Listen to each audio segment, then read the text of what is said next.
It's going well, man.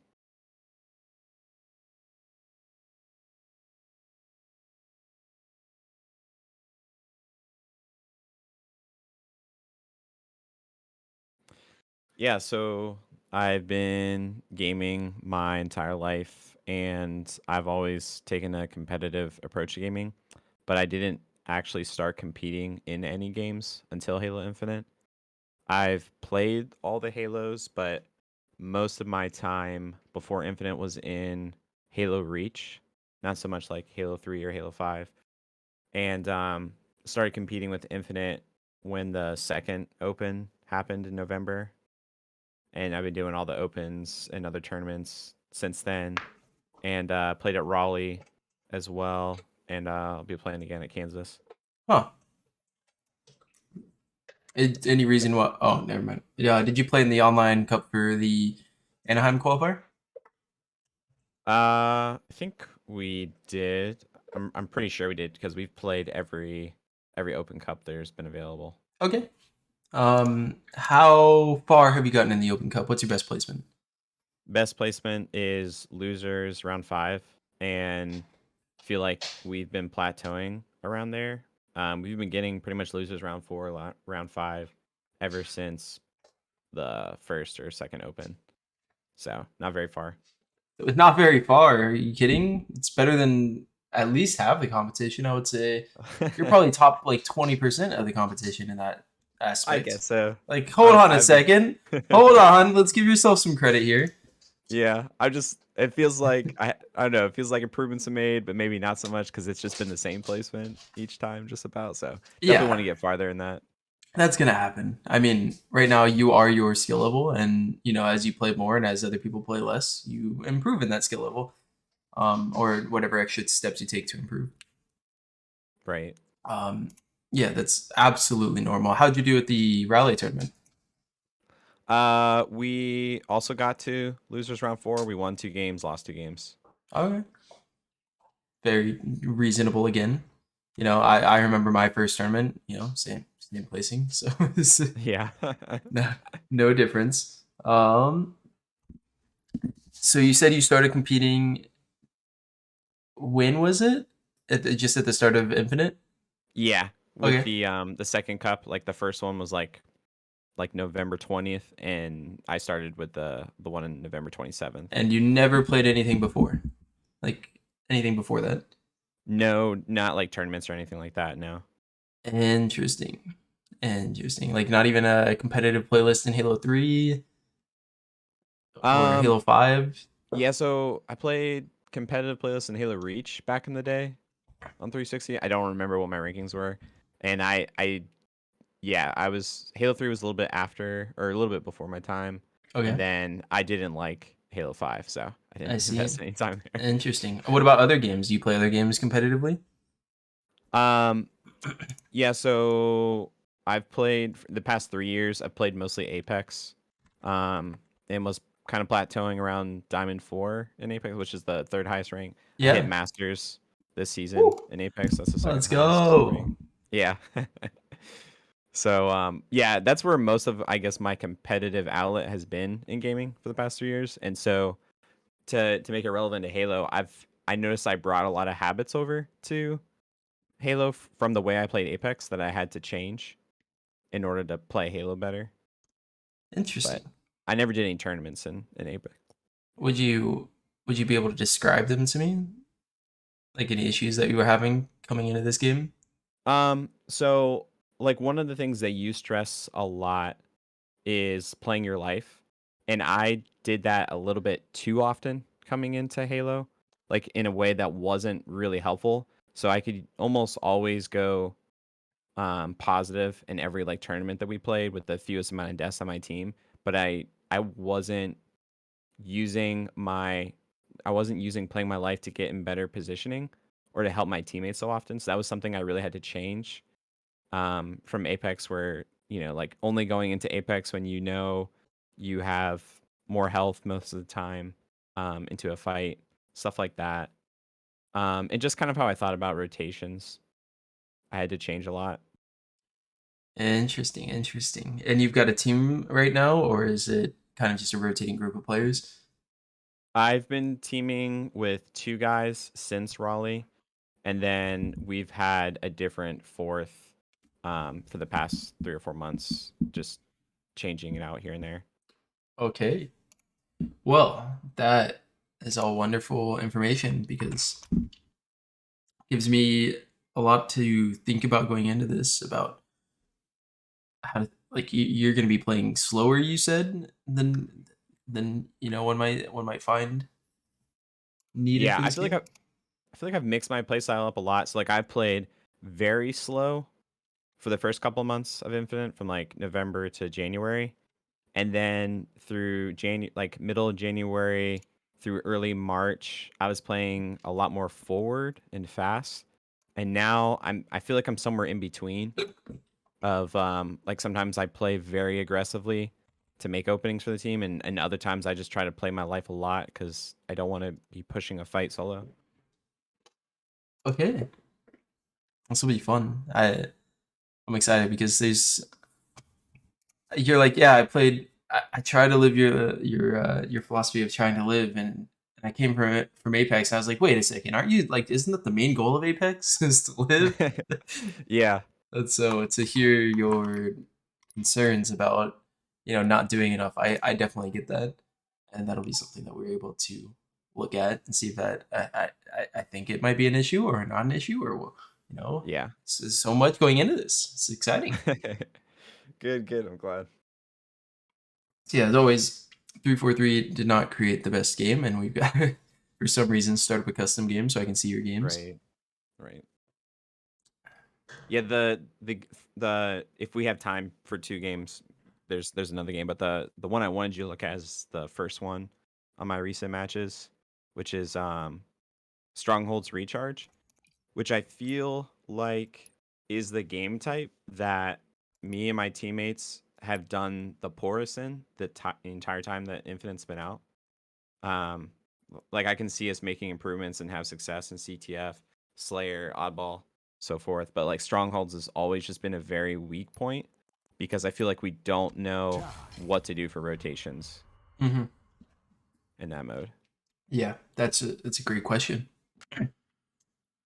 I Like Yep. But I was just gonna say, um, the first game is the worser one of the two. I think we had like 50 to like 250.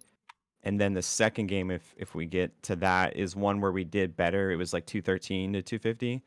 Um, and the difference in the first game, uh, Recharge Strongholds, is that um, I don't know. I just kind of wanted to see like what we were gonna do, how we were gonna play as a team. So nobody really like took any particular initiative for like call outs for how we rotate. yeah. But in the second game where we did better, Live Fire Strongholds, I was constantly calling out that I wanted to do 3-man pushes to a point and somebody else be playing anchor or uh, flanking the team.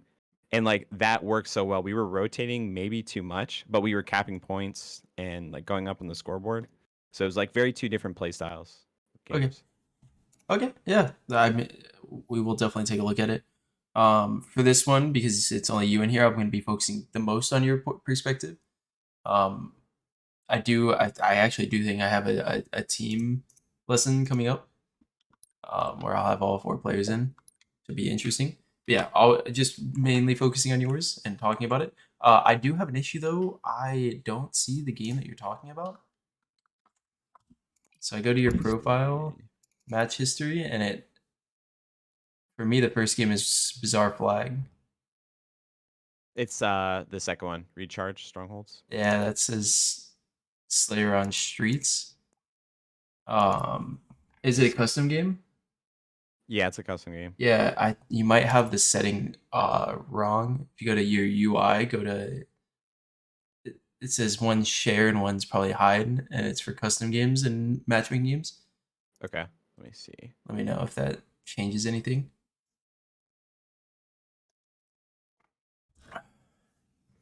And that's in the UI settings. I believe so. I gotta hide my settings real quick. Hold on a second. Let's see where they're at. Controller's not working. Come on, controller, you can do it. There we go. Matches. Okay, I found it successfully. Match history, privacy, match made, games, share, not matchmaking, hide. I just changed to share. Okay, and to be honest, I'm not sure if that'll fix the issue instantly, so I'm a little bit worried about this. Oh, it's there. Whew. Good, good, good. Woo-hoo. Yeah, that would be pretty disappointing. That would be. All right, so you've seen these. You know, I like to go through at 4 times speed. It's a 10-minute game, so I think I'll be able to get through 2 of your games. As you said, there's a live fire strongholds, you said? Yes. Oh, this will be fun. Yeah, this is a scrim too, so it's not just like a regular matchmaking. Yeah, game. no, this will be perfect. All right, so we turn on outlines. That was a little too fast. This seems good. Good speed.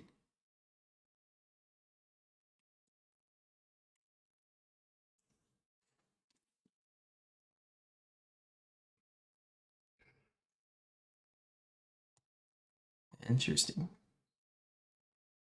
Yeah, I can definitely see some of your fears. Yeah, this was a very bad game for me, so this is a perfect one to rip me apart on. I try not to. I try not to, but we'll see. I would just want the best criticism, you know.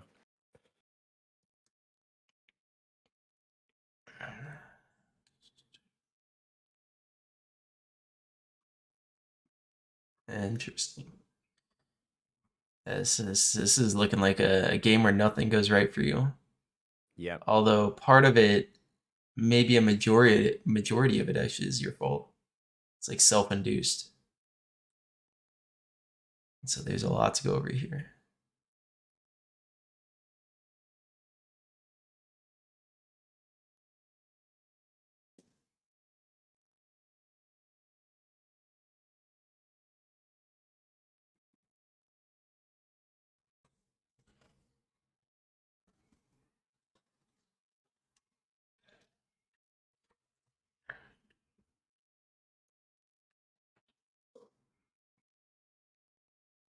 Nice.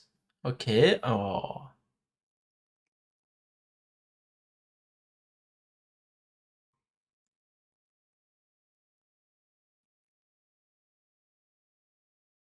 Are you guys playing Mangler scrims? Um, we didn't talk about it beforehand. I think someone used it in the beginning, and I picked it up for a little bit. I don't think I even got any Yeah, kills you with didn't. it. Yeah, you didn't use it. I was just curious. It's a little side comment. Yeah, people have been going back and forth on it in scrims, so Yeah, it must be like frustrating for you. As like some teams will want to GA it, some teams won't. It's like other teams get to practice with it a lot, and you don't. yeah. All right, so I did notice, especially with this, I think it was this first life, or maybe yeah, probably this first life, as I'm looking at the kill feed. Holy shit, you died a lot with that. Not many kills at the start. Yeah. Yeah. So the first life, it didn't seem like you did much. I gotta turn down a little bit. And so we'll talk about some of my philosophy here. So obviously you just didn't see the grenade. Whoa, where are you going? You're one shot, my dude.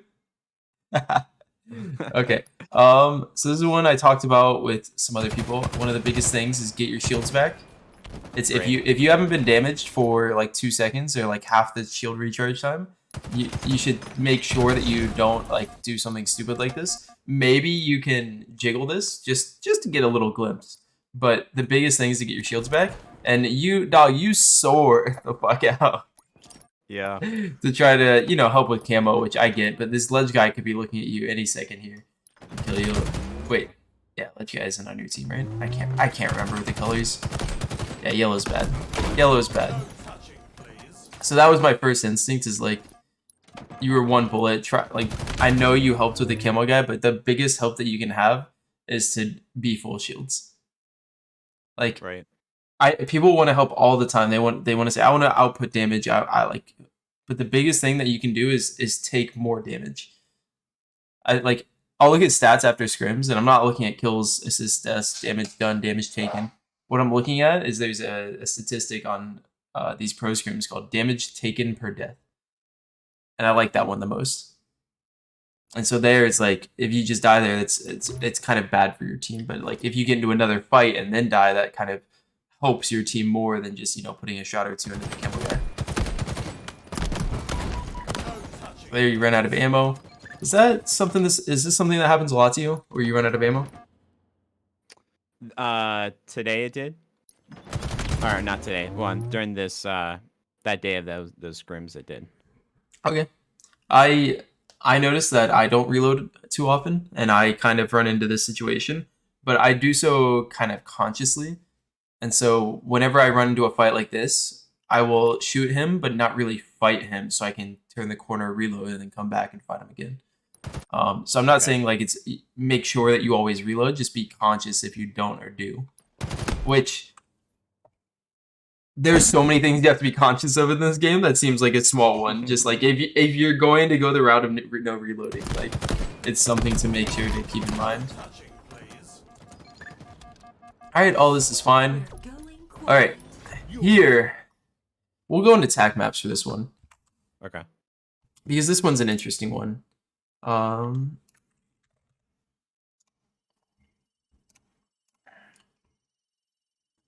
so I would say that this setup. Let me know if you have any issues seeing attack maps once I pull it up. We've had some issues on it. Yeah, right now I just see. You see a blank? Yeah. All right, I'm gonna invite you to a Discord. Okay.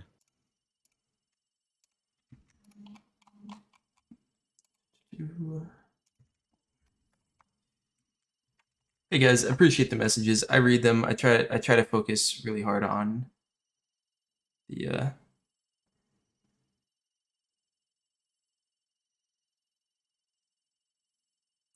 Jesus Christ. All right, I just want to focus on the game here real quick. All right. Yeah, I try to focus on the session. God, that was just terrible for me. Getting messages from Spartan. All right, can you see? Yes, I can. All right, and let me make sure the stream can see because I've had this issue before. All right, so a normal setup that happens, let's say you're the red team and you're this guy.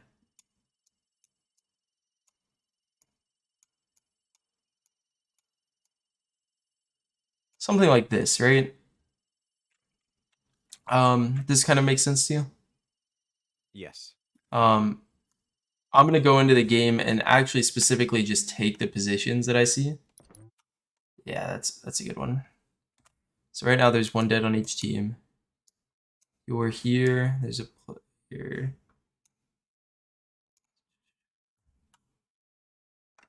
Glass and BR on your team. Boom, boom. Now you're not gonna be able to. You're obviously not gonna be able to see this in game, but it's just a generalized idea. Is that right? Batteries. For some reason, this guy's batteries. All right. So here you kind of have a question as to how you want to play this. And this kind of looks similar to the last setup I did. But I just want to pause the game and say, like, in theory, what is it that you're looking to do here?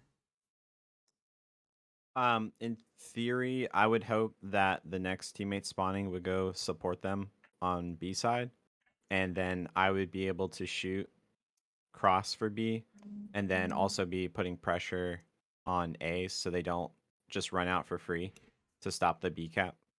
Interesting. Um, it seems reasonable. I think that in theory, the best thing that you can do is to be as strong as you can in this box.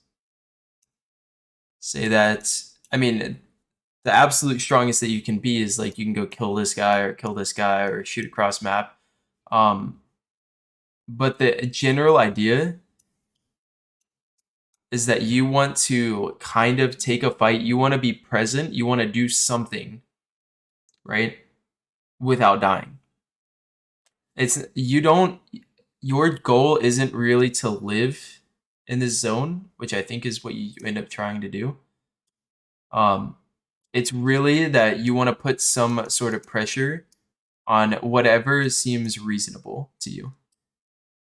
Okay. Is the take that I would set up from this. And I know that's not very clear and concise, but my general philosophy in these games is to do as much as you can without dying. So obviously, do as much as you can would be something like, I just fucking run at this guy and kill him. And if you kill him and don't die, holy shit, that's so good for your team, right? Right. But that's not really feasible to say I'm not going to die doing that, or that's a high percentage play. And so a good idea to have, and obviously you don't know where these two people specifically are. I think number one is capping, and one of their players and one of your players is dead. All of this information is known to you, but this area right here you can say is yours. And that if two people end up pushing you, so be it. But as long as you play your position strong, then that is such a boost to your teammates.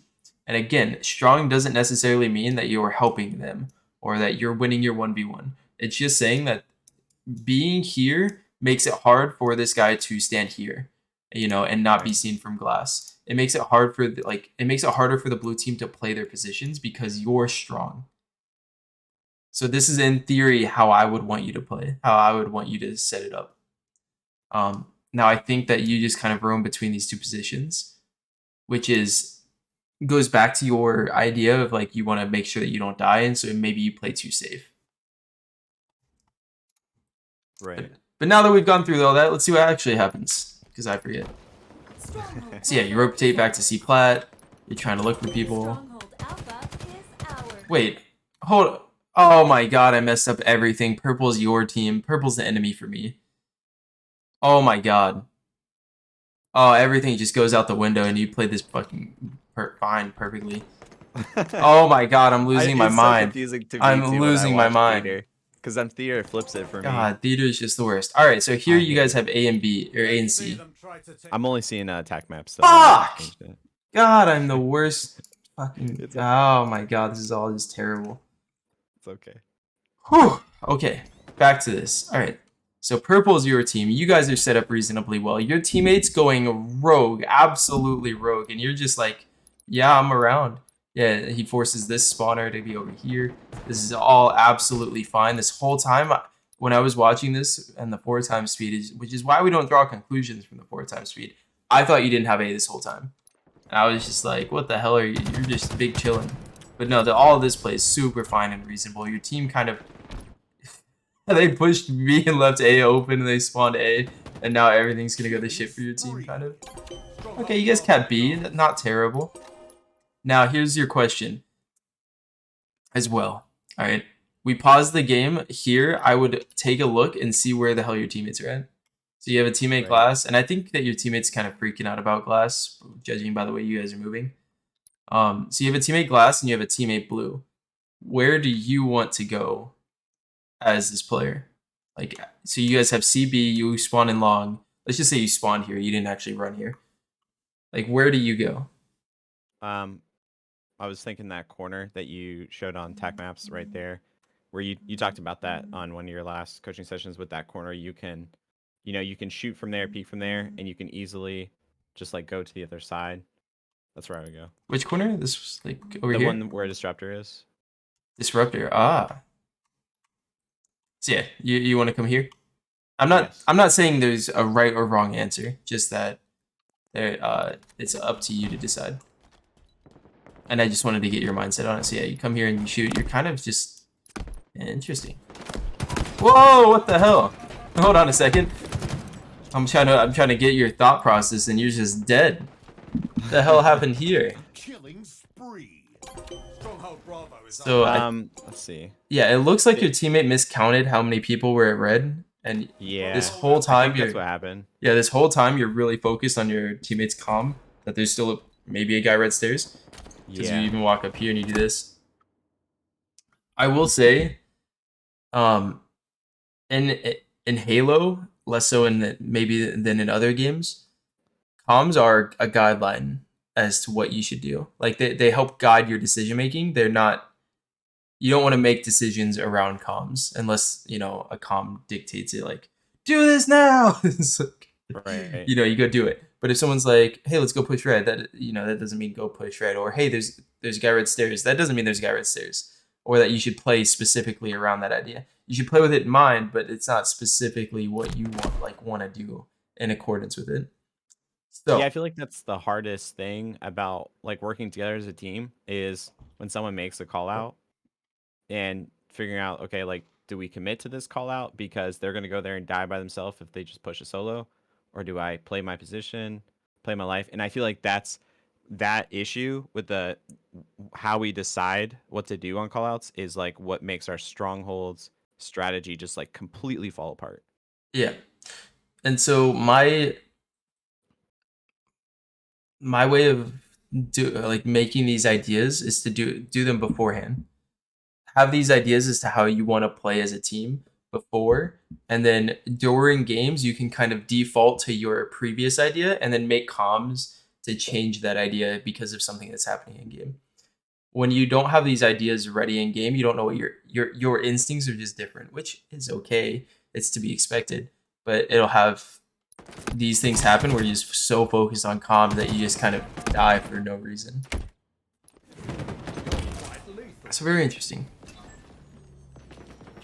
We'll see. We'll see if that So when happens you more often. say Oh, sorry, good. a default idea, Mhm. is that like trying to do that positioning that you showed on tac maps? Like we have a default idea of like, okay, if we have B and C, this is where we want our 4 different guys to be. Yeah, or And just just comment different. yeah, like what's important? What are we breaking? Like, that's a good question that I don't really have a specific answer to. You know, just general areas that you want your players to be, and then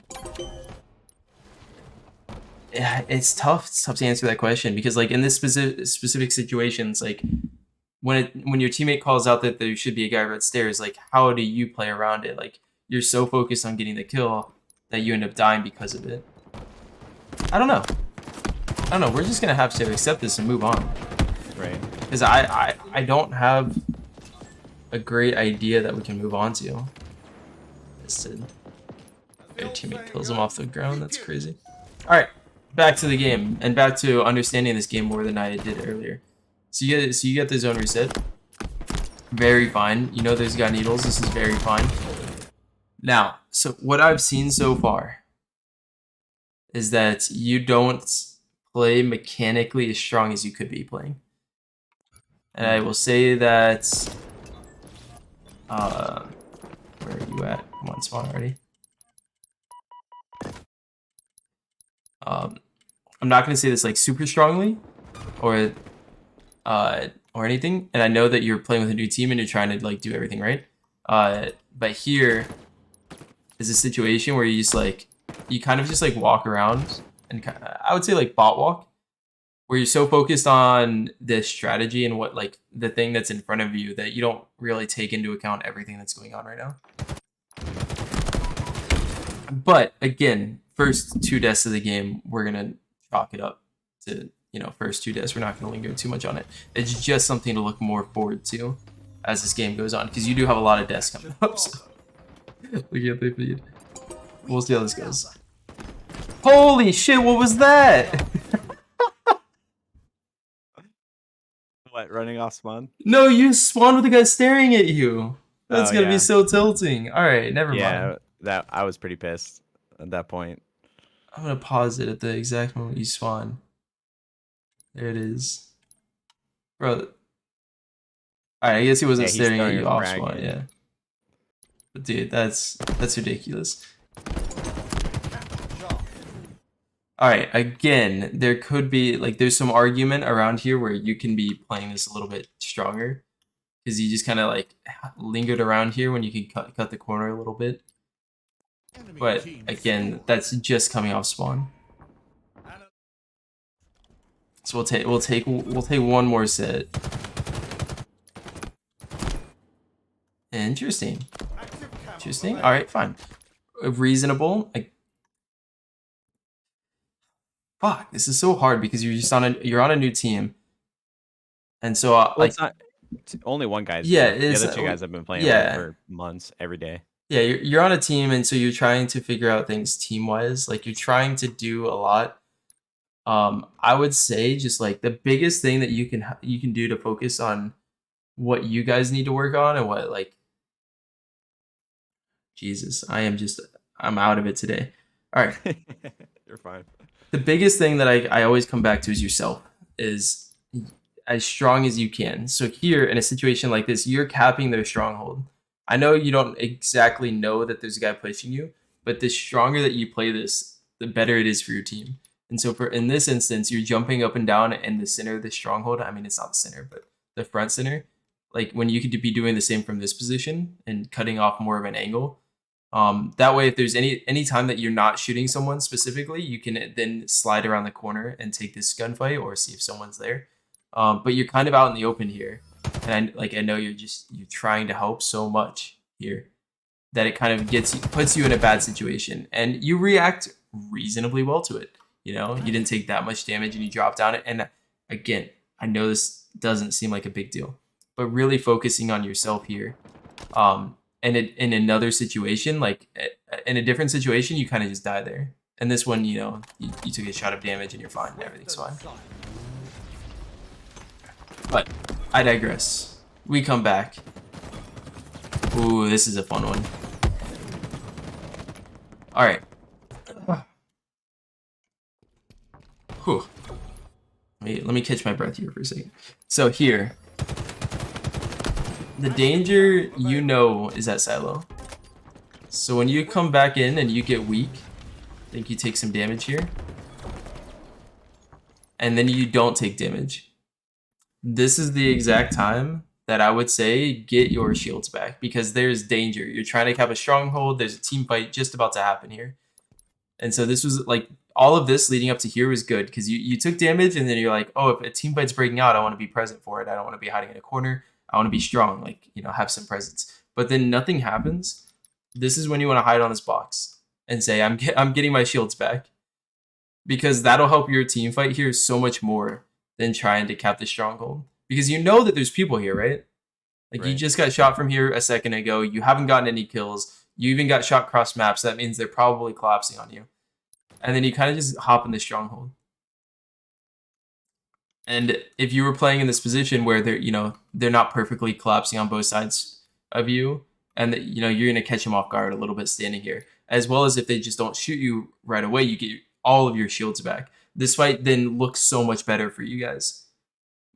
You know, that makes sense. If we go from the timer of 234 right here to 236, there's a huge difference in how it looks. So it's basically a 2v2 where you guys can't stand out in the open because you don't want to get shot from ledge. And you guys are down just a little bit, but you guys can make this work. You guys can absolutely make this work. Especially with Halo Infinite, there's no, like, the grenades are weird and you can phase through people. You can absolutely make this work. But go from 234, where you can just choose to hide on the box, to 235, where now you're here. And now everything looks terrible for you guys. You guys are dead. Big dead. Right? And so it comes back to the idea of, like, the best thing that you can do for your team and, like, the ideas that you guys want to come back to is to be your strongest self. And if you're your strongest self and it's still not working, then it's time to explore everything that comes with exploring in this game. You know, how do we want to do things? But just as an individual, you know, you yourself help your team much more being your strongest self than trying to figure out how to do everything else. If that makes sense. Yeah. So you guys mollywop that guy. A little weak here, because like this is the biggest thing I've noticed, is that you take a lot more damage than you're supposed to, or you don't get, like, individually, it's not enough, I guess is the way I would put it. Like it's too much. So here you get shot in the back and you can instantly turn the corner and you've only been shot once. And from there you can rechow, you can, you know, push towards circle with your teammate. You can do whatever the hell you want to do. But then you take, holy shit, a lot of damage. And now everything's different, right? Now you have to wait and get your shields back. Now you have, like, things are very obvious for your opponents as to what you're going to do and how they can play around that. Because look, this guy, I mean, maybe if he knows, he can push into short or into pipes. Make plays around it. What the hell is this? Hold on a second. We just talked about this. How have you not already fixed your gameplay, Ox? I know, right? Wait, joke. But yeah, you are one shot. I know that no one is currently in the window, but he was even the guy that got you one shot. Get your shields back. Ah! It's like right now your teammate's capping C. And this whole time you could have kind of meandered your way towards C, and maybe it's a 3v2 over there instead. Or maybe, you're stronger on this side of the map. But you just took so much damage, and then you also didn't get your shields back, and now you're kind of leaving your teammates out to dry. And again, it goes back to the idea of like what we want to be thinking about is it's you as an individual, be as strong as you can, and that helps your team with their strategy, with what they want to do, more so than just doing the right thing. Right. Yeah. And I say that, and they just win their 2v2, sure. And then you die. Theory-wise, okay, we'll go back to this one. So your teammate dies. When your teammate dies over there, you have to wait for him to get back. Your teammates also should wait for him to respawn before capping a stronghold this aggressively.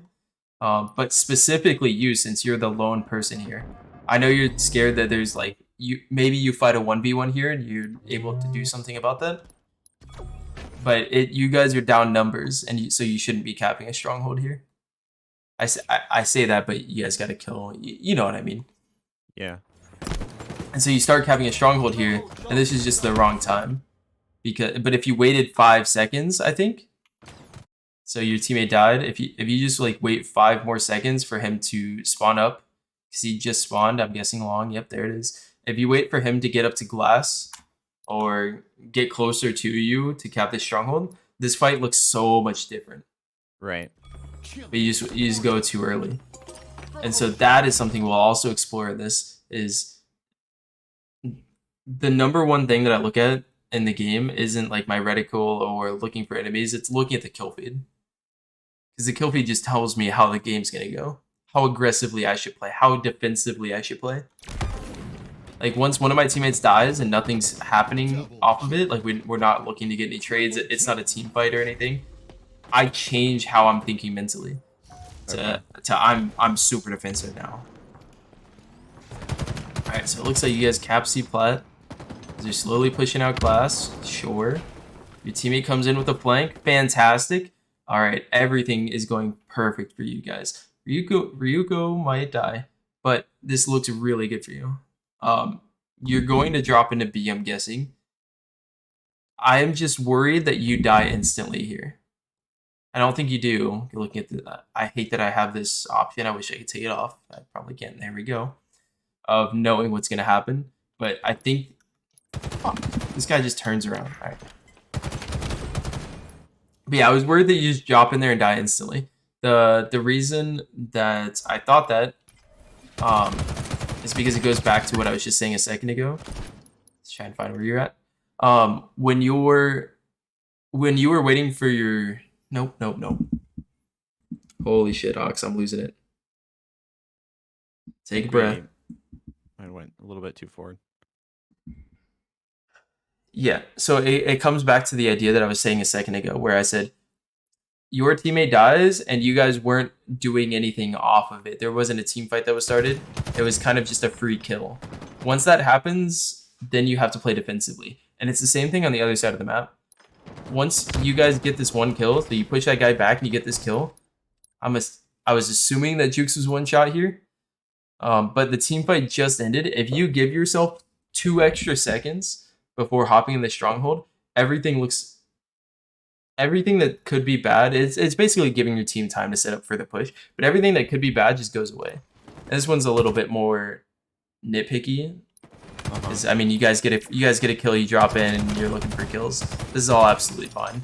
It just goes back to the mentality that I was talking about. It's like, you guys got a kill, take 2 seconds, and then the map is yours. Or your teammate just died, and you don't get anything off of it. In 2 seconds, everything's gonna go to shit for you.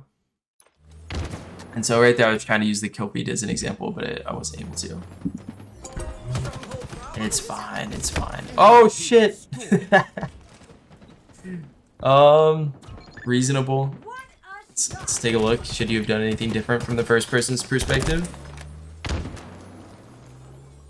You cap it. You cap it. Wait, dog. You see the grenade? Hold on a second. So this is all good. All good. Cap the stronghold. And then you see him throwing the grenade. It's so far away. It's so far away. Hold on a second. You watch it. It's oh, So I should have cut the corner sooner. Yeah. The best way that I would put it is that this damage doesn't matter on this guy. I mean, it kind of does in this specific situation, but generally, like, as you're capping the stronghold, you guys are going to play more defensively because you're trying to hold on, like, your teammate's trying to hold on to C, and you're trying to get out of the stronghold. And so you should be playing more defensively, and therefore you guys probably aren't pushing A in this situation. Because look, they're all three set up kind of around A, and your teammates are C plat, and I think one's dead. And then you have a guy over there, red pipes. Here, it's like, you shouldn't really be expecting to do anything. You shouldn't be wanting to do anything other than get out and live. And so the extra damage there is like this false idea that you're helping your team do something. When the biggest thing is you here. The biggest thing is making sure that you get out, that you're okay. Because if you live here, everything, you know, your teammate here has help on this guy. So he can back up. He just goes in and kills him. So forget that. But that's generally like how I would look at the game. Is saying that you are the most important part of the game, rather than like trying to destroy your opponents. Right. And again, it kind of goes back to this too. You like even with this death, like this is a good area to control and wait for your, like, even you guys even have one dead, and you see his X on your screen. And so here you can just control this and control B. I'm sure you guys are down to stronghold right now. And so they're gathering points up, but you still have to wait for your teammates to be in good positions. You can do this, you can mess with this. I find this door very hard to go through, but you can still mess with this and then back up. And say, you know, I got into an engagement, I couldn't do anything else, and I backed up. But I guess, you know, you felt really good because maybe you got first shot, even though you kind of missed it. But yeah, this is my whole mentality, especially with this door right here. It's like, you don't want to go through it, but if you do go through it, like, it just instantly back up the second that you get into an engagement. It's just terrifying.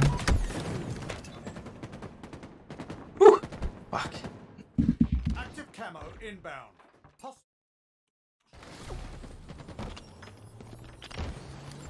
All right.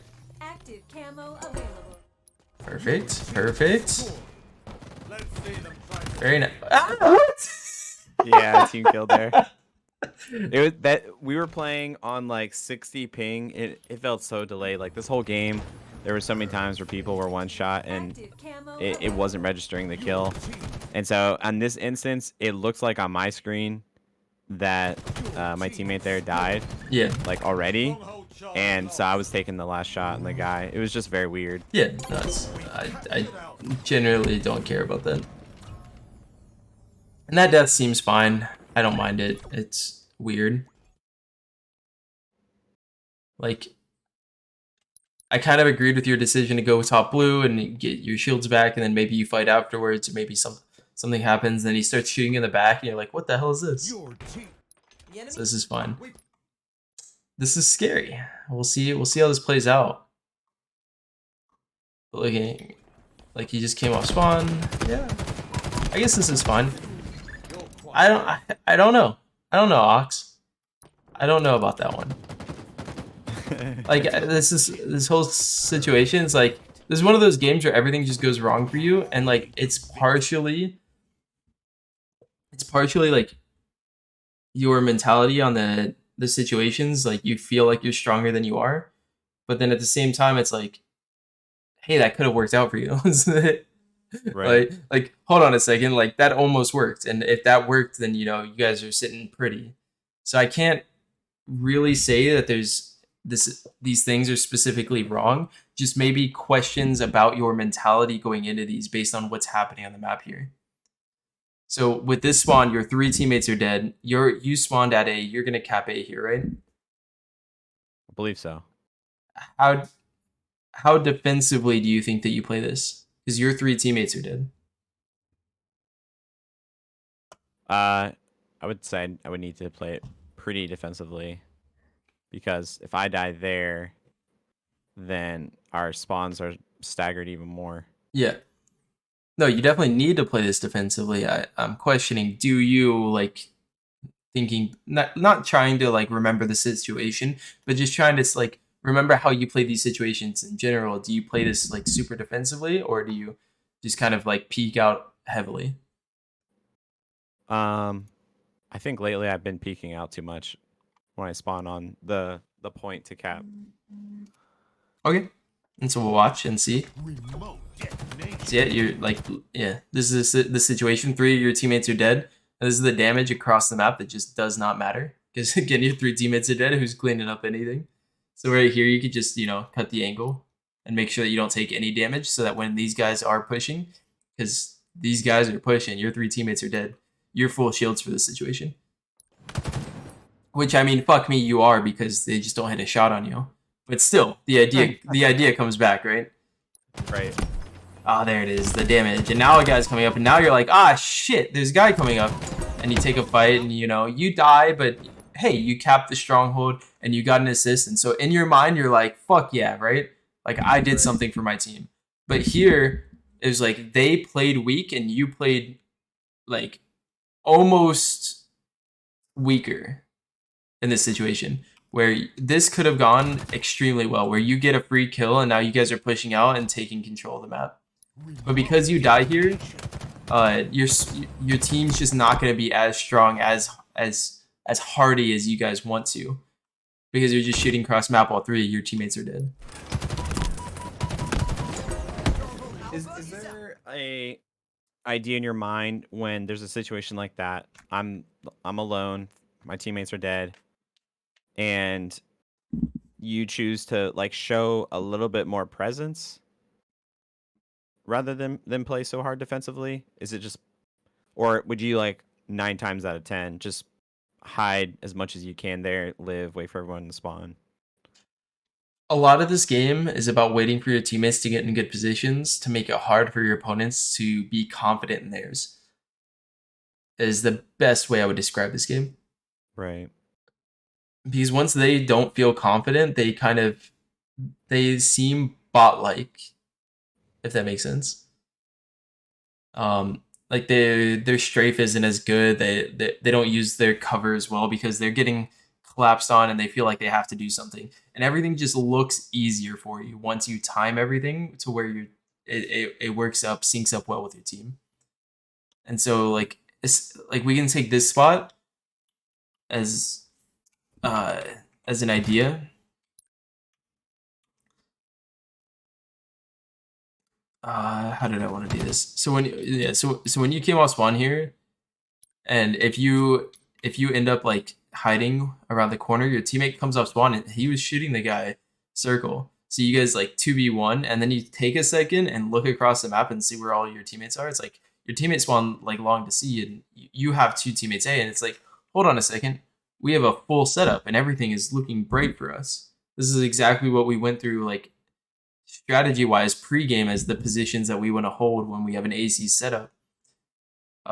Except, you know, one of my players is dead. Right? Right. And like that difference just makes everything a lot weaker. And so like that's what happens if we just pause the game randomly. But even walking through the game, like if you spawn elevator and you guys are kind of stuck in elevator, the best thing that you can do is like wait for your teammates to get into good positions, like in the circle area. And then once they're circle, it means that they can't. Not only can your opponents not like be in this position, if you want to push blue, they can't like exit through this way, but they also have to be worried about this push, like coming from the other side.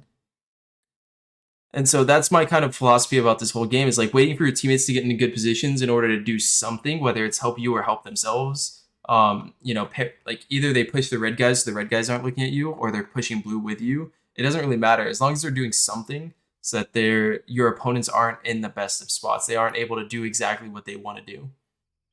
Is kind of how I look at the game. Killing To answer that question. Okay. Although I might be, you know, going on tangents that I'm not aware of because I'm just talking sometimes.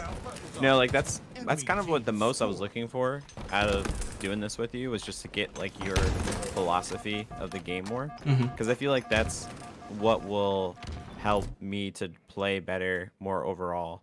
If I just learn how to think about the game better, Okay. then I'll know how to make the right decisions in when the choices come my way. Yeah, so this is a perfect example of exactly what I'm talking about. You ready for this? So you guys are trying to push out long. You guys get a kill. Your teammates one shot. And so you are trying to push out this way. Your teammates are trying to push out blue. Like one goes there, two goes there. Except, oh, hold on a second. I got hit by a grenade. So you know what I'm going to do? I'm going to take some time. And so your teammates, you know, they're also slowly working their way into blue, making sure that everything's good during this, that everything's fine. And all right, I've got shields, and now it's time for, well, I was gonna say you and your teammate to go to long, but yeah, there you go. And you guys took the time, and now you've cleared out the areas that you guys want. And now look at that. Even without that kill, let's say that guy's in circle. Look at your positions now compared to like 5 seconds ago. Right. You know, and all that happened was that you guys didn't take any unnecessary fights right away. You weren't standing here shooting a guy across map, like, and getting one shot. You got hit by a grenade, sure, but you got your shields back, and now you guys were getting into good positions. But like that's the whole idea that I take from this game. It's like spread out, get into good positions, and then take a team fight. It's like you don't really want to take these one-on-one fights because it doesn't really help your situation too much. Like when you pushed from pipes to circle and took that 1v1, like you don't want to do that until your team's ready and until they're in the good positions. And I mean, you kind of throw. Then you kind of throw afterwards. Right. But you put yourself into a situation where, like, it was kind of, like, this could have worked out. Rather than before where you just kind of, like, haphazardly went. And so those are the two differences in the situation, I would say. double kill. What would you have done differently there, coming across gold steps like that? So there is an argument, like, I know you see this guy circle. Like, there's a bigger argument to make sure that you clear out red. The other thing is to, like as you get shot here, I would say instantly you're gone. Right? You hit this corner and then you come up the stairs. Like, you just hit the corners, like, hard. You don't want to turn around and run up the red stairs because you might get forward doing it. But if you, like, turn into this corner and then, you know, turn this corner really fast, that's probably my play as soon as you get shot here. Because I didn't mind the play before you got shot, but then you got into an engagement that you weren't ready for. And so you have to go back and say, all right, we're taking more time. Or, like, you know, this is still part of the situation where you've done your part. You did some damage, you took some damage. As long as you live here, everything's okay. Like, there's nothing specific that you have to do as a person, as a player in this situation. All you have to do is live. And, you know, the game will play itself out where you and your teammate maybe pushes this guy and gets a kill. He ends up trading this kill, and if you just went up to red, got your shields back, dropped in, and started capping B, then you know the play looks completely different. But then just dying here makes everything so much harder. Teammate gets a trade, and there are trades happening everywhere. Whew. Nice. And now you're back in a situation where, well, shit, we're back in blue and C flat area. This is all fine and dandy. You guys get a kill. And now, with the free kill, you can question whether or not you guys can push A. You guys can kind of do whatever the hell you want to do here. Just make sure that you don't die instantly, doing whatever it is you want to do. You guys are going. You guys are going. Yep, all good. Fantastic. Yeah. You guys push A because you got the free kill towards A. Now you just have to be strong. You have to be strong with yourself. Nice. You do your strong thing. Yep. You hug the wall really well. A little weak, you know, jiggling out like that. You can just sit on the wall. Right? So right here, you can just kill. Because nothing can see you in this game if you're standing on this wall. But then you kind of just like strafe out like this, and you can get shot from the triangle hell area. Just be careful. You son of a bitch, you did it again! You've done it again! And you haven't been punished for like most of these, right? And that's how it's gonna be. But the second that you get punished, it's so bad. Get your shields back, dog. Yeah, that's pretty much it. Yep. And so you only got half your shields back, so now you're a quarter shields, and now you're like, oh, I'm gonna do the same thing. Even more time healing. Yeah. And not much is happening right now, which is like kind of normal. But at the same time, you could be securing the fact that nothing's happening by being so strong out here. If you were full of shields. Now your teammate's dead. Yep. Oh. Okay. I mean, I personally wouldn't have taken this fight, and that's because at my level, everyone's so fucking good, and I'm just not that good at shooting.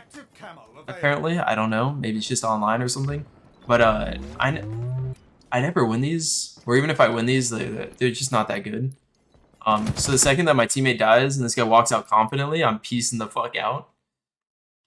God, I gotta stop cursing as much as I do. But yeah, I'm just piecing out, going to this corner and like playing this rail, and maybe I just like run away from this guy because my teammate just kind of died. The idea is just slowing down the push and trying to hold as much map control as you can without dying. But you can also just take this 1v1 because your teammate got the other guy one shot, and it's not bad. And you know, if you win it, if you win it and live, it's good. It's just very hard to win it and live. Very risky. Yeah. Yeah. Because this other guy is like re-peeking the corner, and if he just re-peeked a second earlier, you might not even get the kill, or maybe you get the kill and die, and again, that's still not that good. As opposed to just being like, my teammate kind of threw. I'm gonna go live. Oh, nice. Nice. Peace out even more. Yes! Whoa! Hold your fucking horses! Cursing again. But yeah, when you turn that corner, this is all good. I stand here unless I hear him pushing me. Because this is such a safe spot. Because your teammates should be spawning here. Like, they should be scared. Like, this guy shouldn't chase you because they should be scared that your teammates are spawning here. But you kind of just YOLO later. Yeah, I waste my life completely. Yeah. Triple kill. And so, like, that whole situation looked really strong. And if, like, I want to say if every life looked like that, but, like, you show that you have, like, the right ideas sometimes.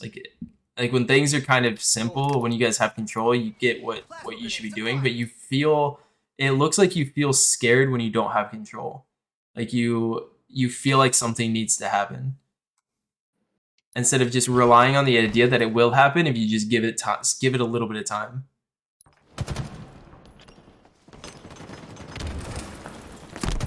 So here, this is a bad time to push because one of your teammates is dead as you're making this push.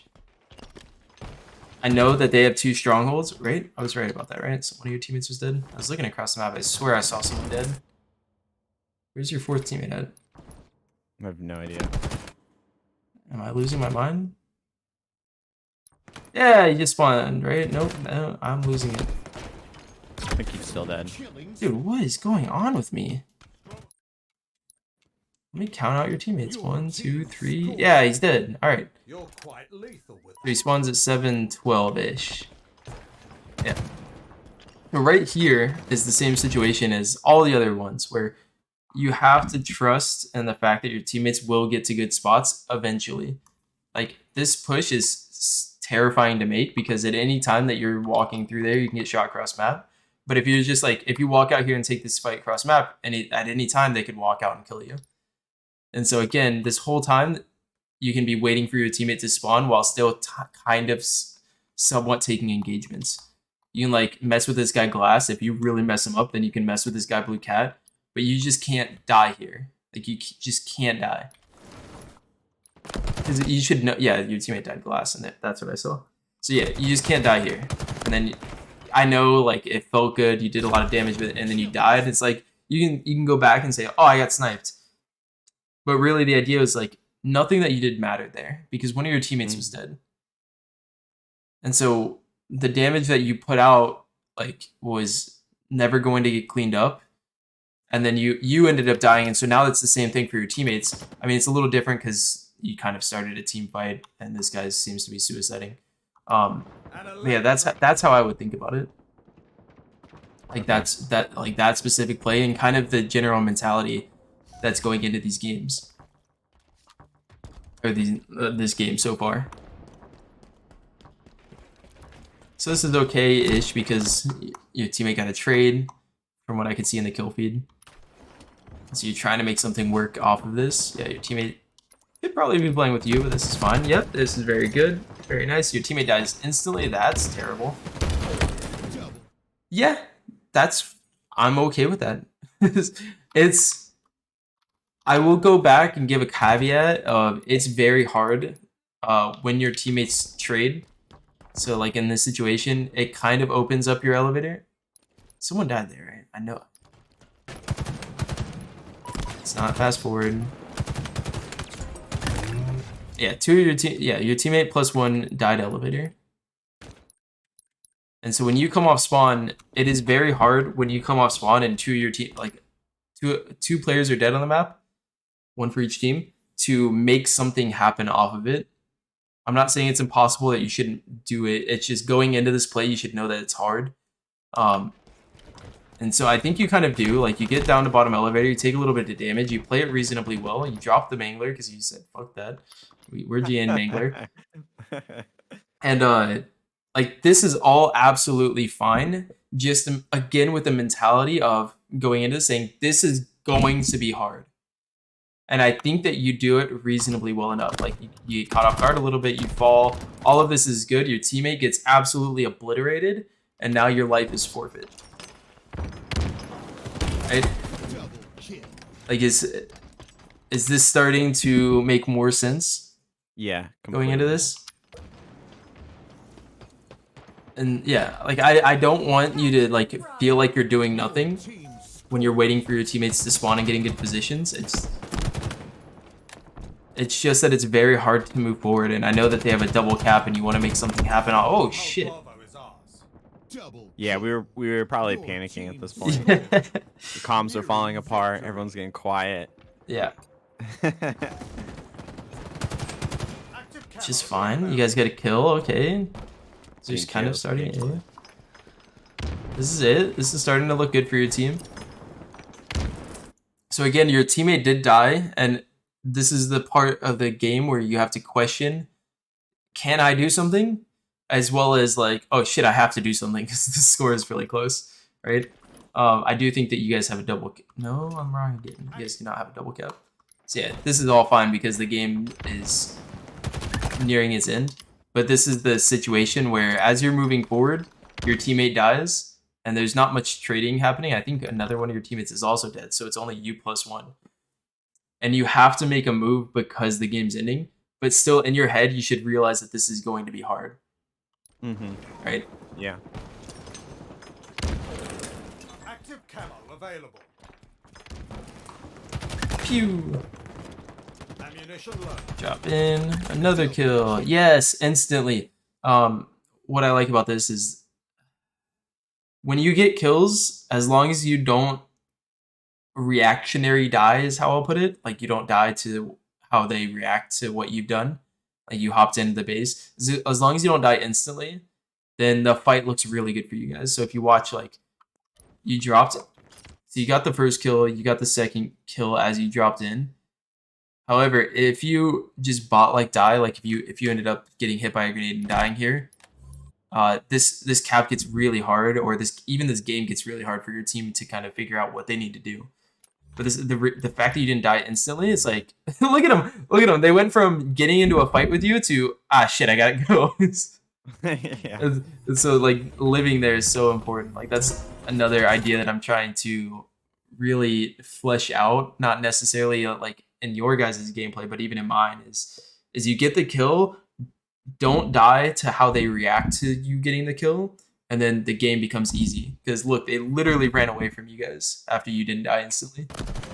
And now this fight, look at this fight. Like this looks a lot better. Like this whole gameplay looks a lot better. It just looks a lot easier. Yeah, this is all fine. Now you can just choose to get out. Yep, very good. Holy crap, let's pause the game, take a second, and look at the map control that you guys have. How beautiful this looks. Right? Now, how do you play it? Oh, your teammate's gone from his good position. Oh no, now you're... Alright, you reactionary, get the one kill. Okay, maybe a guy snuck up red stairs, I don't think you know. Oh, maybe you know now. Get your shields back before you turn the corner. You mostly did. They were mostly back. Yeah, and you get a trade, and you know, you can be a bit hard on yourself and be like, I shouldn't have traded there. I should have done better. But at the same time, it's reasonable. You did your job. You guys fought your 2v2 on the side of the map and you traded. I think that you guys... All right, I don't want to... Actually, let's take that back. You guys did not fight a 2v2. Your teammate suicided. but you know, like theory-wise, you kind of held your side of the map reasonably well. And this was okay. But as you get better and better, you can say, we had map control. I should... Like, what went wrong here? And you can kind of question that. And, you know, you can always blame your teammates, but even yourself in this fight, you could have done a little bit better. Like, mechanically wise and stuff. But it was fine. It was fine. Plasma grenades obtained. Right, yeah, you've had some trouble crossing. You guys have AB.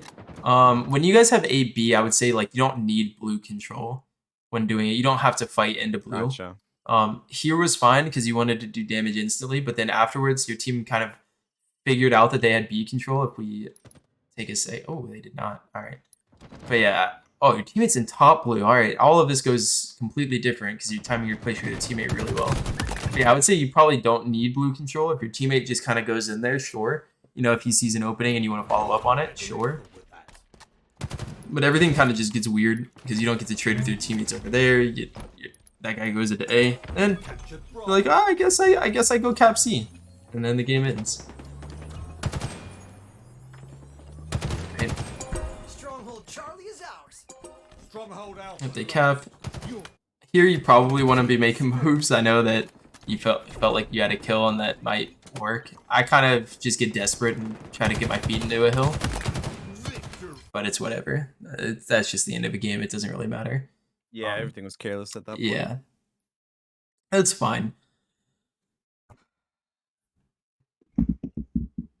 I felt like this was just, you had some right ideas. It felt like just one of those bad games where you start off not like on a dying spree, and then it kind of just, it kept snowballing. Like after your first 2 to 3 deaths is like, it kind of got worse, and then after a bit it kind of stabilized out a bit, and it became normal. At least we got to see some of your mentality, some of the differences in my mentality versus what you did in this game. It was just very hard to kind of demonstrate it because you were having a not so hot game. It's kind of hard. That's why I thought this game would be a perfect just example to dive into, because you could just go really deep with all those lives there as you did, you know. Yeah. This is what could have gone differently. This is, you know, that damage was wasted. Like that's definitely an idea that I've not really incorporated yet, is wasting damage. You know, if I ended up dying and then they ended up healing, then okay, there was no point in that push that I made. Yeah, and I would say, like, to go further into that the biggest thing that I've seen is that when you're down numbers, do not shoot across the map. It's like the simplest way to put it. Oh, okay. And taking that out of the equation, like taking the idea of shooting cross map out of the equation, makes holding your area and waiting for your teammates to get into good positions that much easier, because you're just not you're not doing that wasted damage. You're not trying to do too much. You're just doing enough for yourself. And then as your team, like once your team all spawns and gets into good positions, that's when you can start shooting cross map, because then you'll have help on the people next to you if you end up getting pushed, or just a bunch of other random different scenarios, just based on the idea that when you're down numbers, don't shoot cross map. Gotcha. Yeah, we have 20 minutes, so we won't take as long going over the other game, but we will go over the other game. Sounds fun.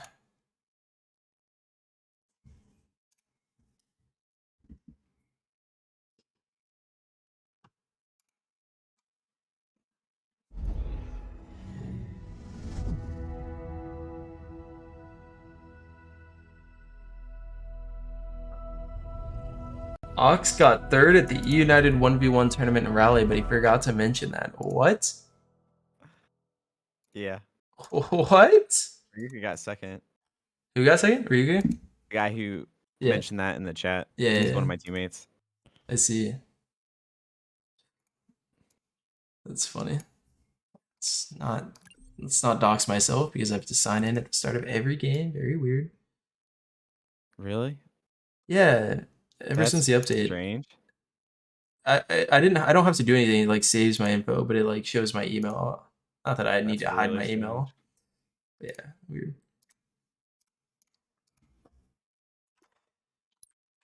All right, so I'm streaming to you. I should have you in my recents. OxNeverQuits. And you said the live fire strongholds? Yes, it's that bottom Boom. one. That one. That's it. 250 to 216. All right, give me a second. Okay. I gotta get some water. You're back. Strongholds.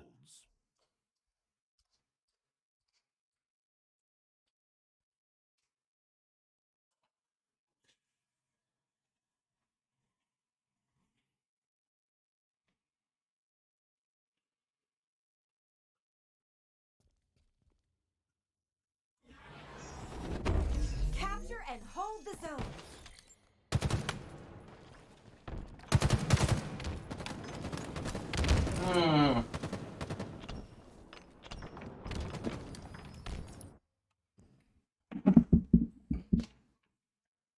All right.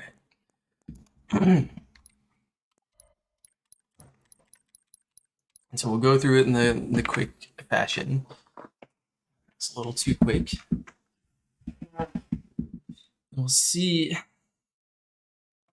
how quickly we can get through this game.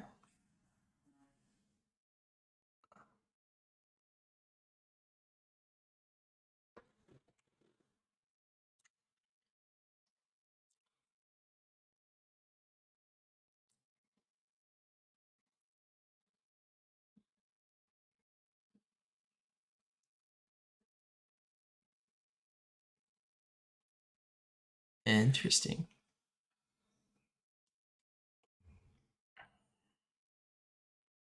This is definitely going to be a quick tack maps of places that I feel like are death. And we'll see. We'll go back and see how many times you die in these places. This will be a fun exercise.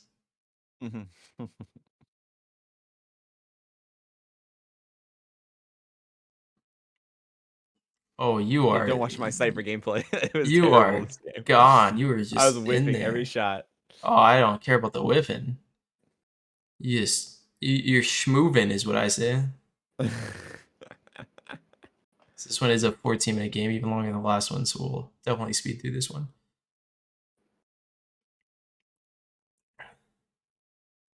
Not spend an hour talking about each individual step that you make. God damn it, Ryan.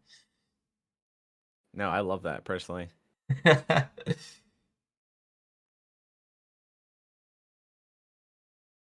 It's really funny talking with my team. It's like, dude, you took a step to the right.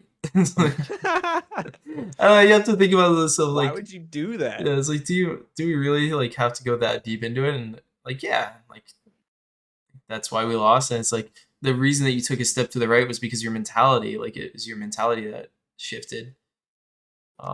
That I kind of disagree with. All right, you guys push trip caps. You guys maybe it's not push trip caps, but rotate, I guess.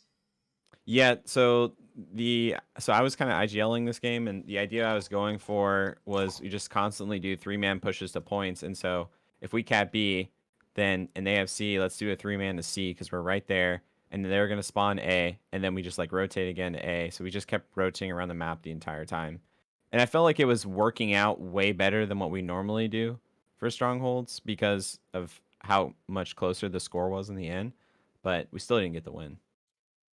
Yeah, that's very interesting. Um I can't say it's wrong because I haven't experimented with it a lot. Um it's an interesting take. I just know that I myself find that I'm holding two caps a lot more than I'm pushing through, like pushing slash That's what we rotating. tried to do once we had 2 points. But every time we had 2 points, they quickly killed us off one of the points.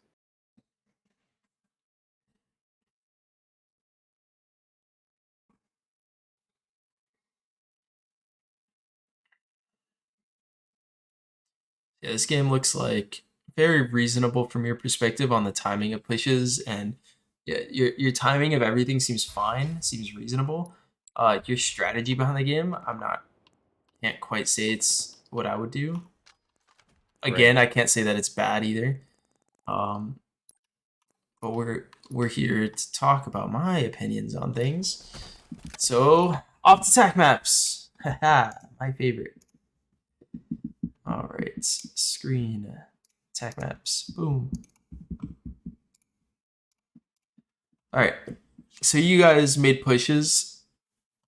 We'll go to Strongholds Live Fire. You can see this. Yes. All right. Before I start, I'm going to label the positions on the red team, which I feel like standing in this spot is death, or going past this spot. Anywhere here, we'll say bottom mid. We'll say, how do I put bottom mid? We'll say that's bottom mid. All of this, we'll even put here, here. Okay, pretty much all of that is sure death for the red team on tower side.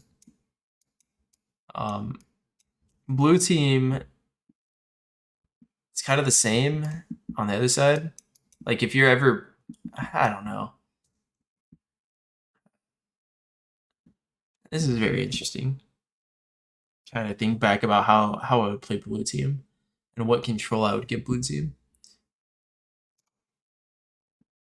Let's say circles. Circles are places that are okay for blue team to be. Pretty much this whole circle. Like you kind of want to be in these positions. So if you ever push like big door to green as the blue team, like you kind of want to be in the circle. I know the circle's kind of weird. Yeah. I've just noticed that as the red team, the tower slash green team, that going into any of these X's is like certain death. And I watched you go into those positions, and I know that you're trying to start a push this direction while they do a push like this direction, right? Yeah. And I can't say it's bad. It's just that you die, and once you die, game gets hard. Is caveman ooga booga talk. It's like, right? Like, right. You go through top mid, you die, game hard.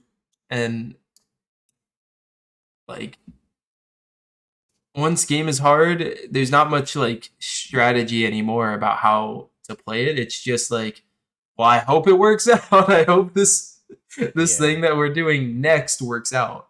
Because I'm not saying that your strategy to push bunker and cap A is necessarily bad, and that, you know, theoretically, if you push through top mid and your team pushes bunker and ups sandbags to spikes or mangler, A plat, however we want to call it, if they do that while you're pushing through top mid and you get kills and you cap A, that could be very good, because then you go back and you try and push C and you keep doing the same thing.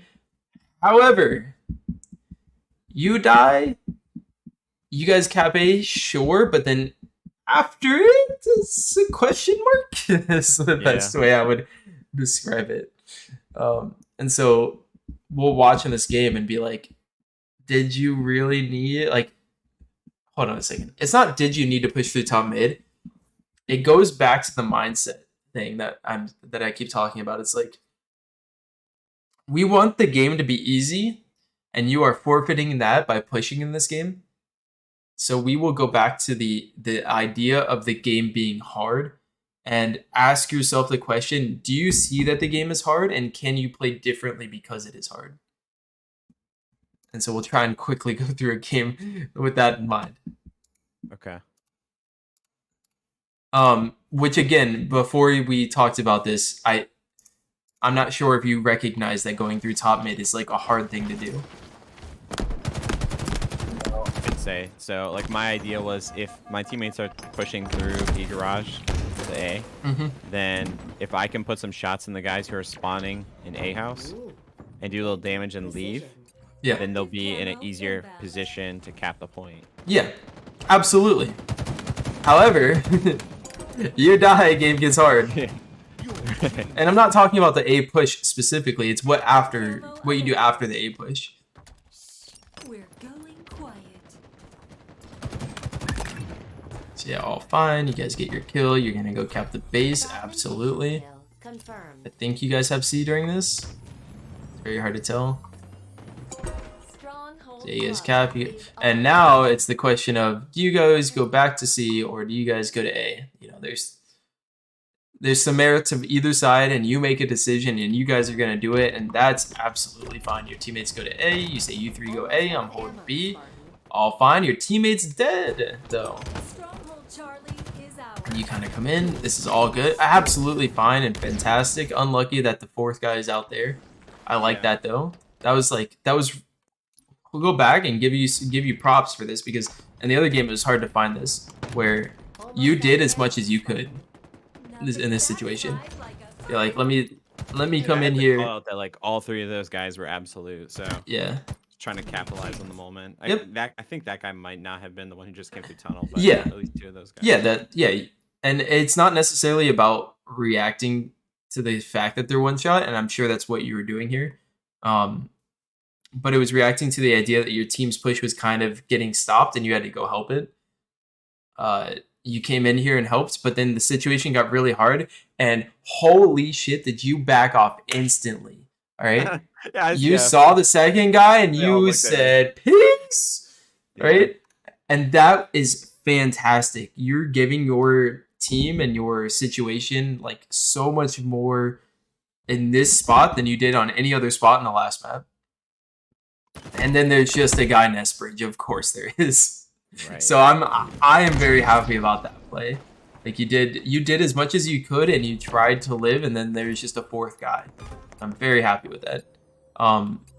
It does go back to the idea that we were having earlier, that you guys are trying to make a push as your teammate is dead.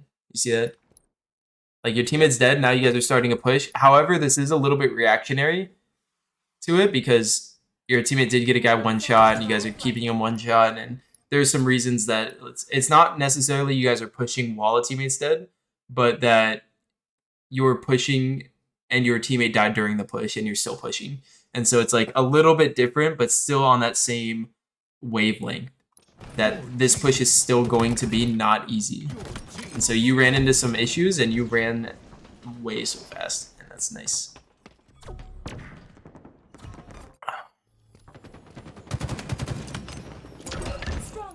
You could probably get in there. get some feet in. Now this guy's gonna get feet in, and everything's gonna get awkward. Yeah, I don't know what's happening. I hate those fights. Yeah. B cubby. Yeah, but all that gets stopped if you just put some feet in and make sure you get the reset, and you don't have to recap. And I think it's fine, but it looked okay. Alright, so you guys get some kills. You're out to B. This is a good push. This is looking really good. You don't really have to do much. You don't have to be this excited to get in the hill. You can kind of just like lean back to big door and make sure that nothing crosses and nothing's shooting them from nest bridge. But this might go back to the idea that you guys are, y'all are schmoving, man. you guys are going. Yep. And yeah, and again, I'm not gonna knock it. This all seems very fine and interesting and normal. You're gonna go chase down the camel guy, see if you can do something. Hey, there it is. Now you guys are capping C. Stronghold This is all very fine. ours. We have But we'll pause. Yeah, this is where it goes bad. Your teammate's dead. Yes, one of their Goes teammates is hard. dead. Yeah, so this comes back to my idea in the game is that I understand it's 3v3 and so it feels like you can, you're not down in numbers. But if you're pushing your opponents where they're at, your opponent's probably going to spawn in an area that's going to be good for them. So Kind of like what happened with my death in B garage, where he spawned on C plat, and they knew he probably called me out that I was one shot. So that guy, instead of capping C, he just goes on bridge and finishes me up. yeah, something like that. But like let's even take it even more simply is saying, especially on recharge, but we'll just say on this map, like if you guys are pushing in a bunker, this player could still spawn in bunker, or he's gonna spawn and like, yes, like this is a 2v2 where your opponent who's coming off spawn is gonna either cap C or B behind you. And so again, very hard push here. That you have to win the fight and then cap the stronghold while your opponent comes off spawn and caps the stronghold. And so this is why I would say like it's so much easier to hold a 2-cap setup. I do not, however, want to say that and have you guys stop doing this because this looked really interesting. Right? Like I kind of liked what it was going on. But we'll pause here. Your teammate died. You get banked back. Never mind. I was gonna say, like, your teammate dies and that you're not getting a kill, and now's the time to pull out of everything. And then you got mangled in the back, and it looked like you were starting to pull out, so everything was looking okay. Repulsor obtained. We've captured Alright, Bravo. very fine, yep. your team. Oh, come on. Ox. We've captured Ox, you see it. You see it. Yeah. It hadn't even landed yet. Your team. Dog. Your team That scored. was just bad. Alright, alright. Hold on a second. What did you see here? Did you see it? captured Bravo. Your team No? Ox? scored. No. Okay. Alright, you're getting your shields back. Whoa! What's Oh, I this? see. Yeah.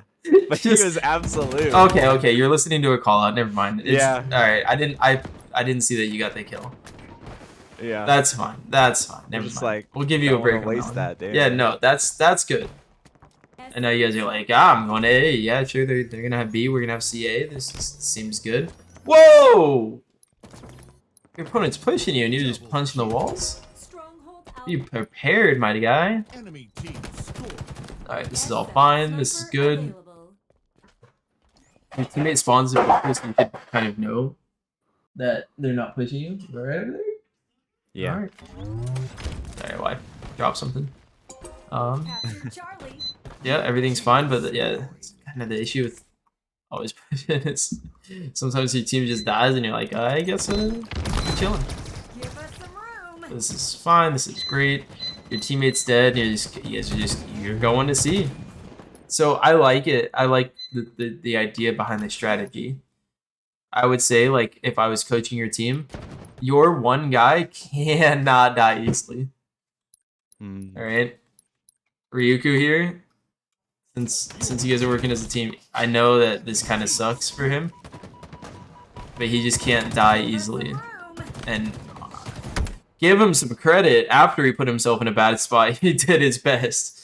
But Yeah. once he dies, everything gets like it's so much more difficult for your team because you don't know like if they're coming back, if they're capping your stronghold. Like everything's so much harder. And I say that as they just suicided into the melter. So never mind. All right, man. I might be falling for your strategy here. It's looking kind of good. Your Like I team said, it scored. works better than what we normally do. Like we were playing so much more confident. I felt good. Like I felt like we always had numbers in our fights. Yeah. But yeah, there's still a few key moments where we gave up our life when we didn't need to. So that's probably what costed us the game. Yeah. And so here's another situation of it. Look at him coming. He could be up the ramp it's right now. Desto. Yep. And so this is why I gave this spot like an X on on the tac maps is this is just so hard. It's just so hard to control this area. And yeah, you even feel it a little bit. You're like, I'm out of here. And yeah, you, like even if you're pushing up, even if things are going well for you, where's your 4th teammate? I guess he died. So this push is a little bit harder. Oh no, you kicked the grenade, and like you're doing your best that you can, and you kind of I can't like critique this too much other than just hit your shot, you know, whatever. However, I just want you to know that when you go through this hallway, you can't do it casually. And I'm not saying that you did it this time. Just know that this is going to be difficult because you can't back up, you can't move forward, right? Like let's do a little turn of the camera. You can't back up. That guy's coming up behind you. Like you can't go forward because you know who knows how many people are going to be here, and so it's just tough. It's just so tough.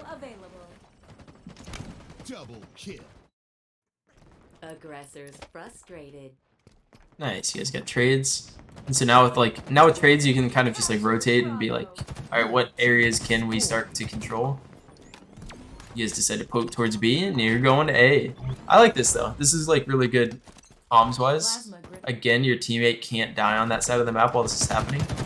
This is all very good. This is all so unreasonably good. A little bit weak there, not reacting as fast as you probably could have. Holy shit, your teammate went flying. This is all very fine. Sure, absolutely fine. Stronghold Alpha. Well, while that all happened, did your teammate die? Let's go. Yeah, the one who was on scoreboard, he died. No, not scoreboard. That guy over there, Nesty boy. So you're trying, yeah, he just died. And see, like, that's where you can go back and be like, we can make this push as 3. I need our 4th guy to do something. He needs to do something. Right, Ryuku over here. Yeah. But he just can't. Like he doesn't. He needs to do something that is. He needs to do not. He needs to do not nothing. Is the way I would put it. Which is silly, but he needs to have some sort of presence. But like his life is more important than anything else that he's doing in this game. So you guys get the kill, but then he like he moves forward and does. I don't blame him too much. But the main idea is living. While you guys are doing your thing. And again, even when you're making these pushes, like your main idea here is living. Yep. It's I want to get into an engagement. You guys got into your engagement, and I want to live off the engagement. It's like, oh, my teammate's taking a fight. Like he needs to be focused on living during this engagement so that you can then kill the guy that's trying to kill him, right? And so that's constantly what I'm saying when I guess I didn't explain it well when I first started talking about this on the YouTube videos or on the lessons. It's not necessarily that you have to live, that you have to focus on living. It's that you have to do as much as you can. You have to get into your engagement and then live, right? And so here you guys do a great job of constantly getting into your engagements, and you're doing a pretty good job of like doing the rotate, like the shot calling and then living. But even right there, like your teammate lives for a second. You get the cleanup on the kill. Like, I'm not saying that he did bad and like we're not gonna pause and watch his game, but just look how different the situation looks afterwards if your teammate lives, right? Stronghold Alpha is ours. So that's the whole philosophy that I'm trying to take in. And again, as you get better at the game, that death's not gonna happen. I can't tell you how to not let that death happen, but also like I can tell you that you shouldn't have died there.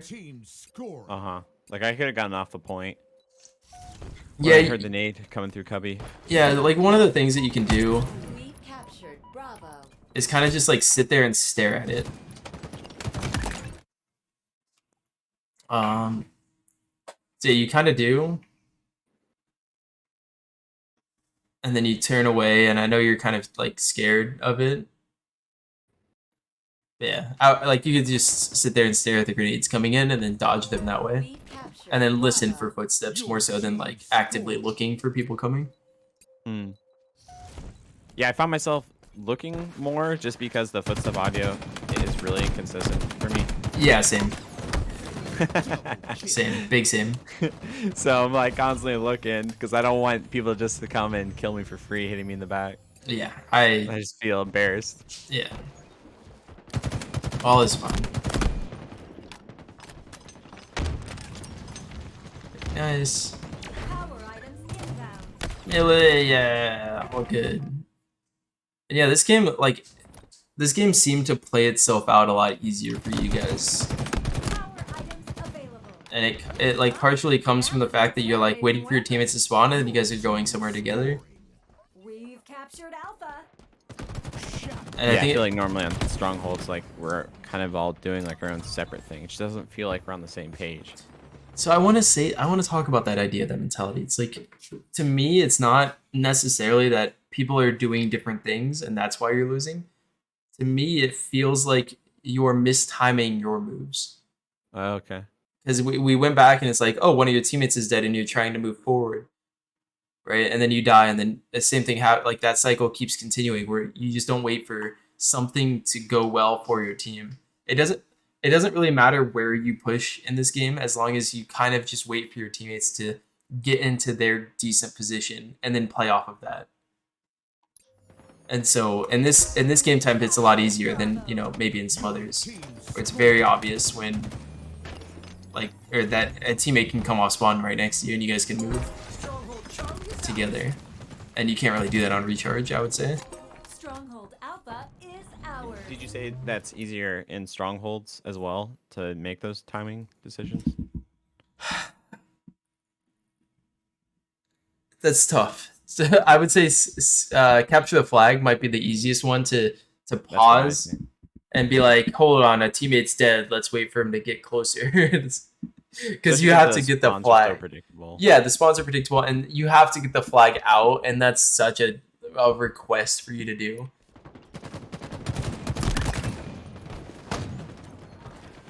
Yeah, I'm super interested in how you guys play this out.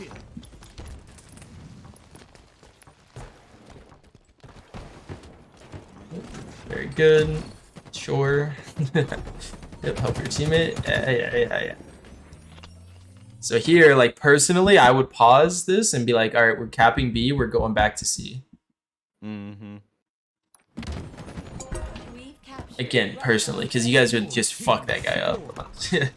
Like, even Panda's going out and fighting him, like, yeah. But you guys, you say, no, we're going to A. Which, again, you know, is a decision that you guys can make. Enemy team score. Yeah, that was Except- something to call because I was just expecting. Okay, there's 4 of us in this quadrant of the map. They're definitely gonna spawn on C, Stronghold Alpha so is A ours. should be an Enemy easy team cap. score. Yeah. So this is all good. Now you guys are, I guess, are going C. We've captured But one of your teammates has died, and yes, one of their teammates has died. It's just that this is going, like, this is going to be a hard push. Either you guys are going to cap this and they're going to cap A, or you guys are going to have trouble capping this. Alright, either of that happened because they just AFK'd at green. Which is something that's going to happen, you know, like, you guys are inventing, like, not inventing a new strategy, but kind of like implementing less used strategy. So people aren't going to play against it perfectly. Alpha. It's very interesting. Active camo available.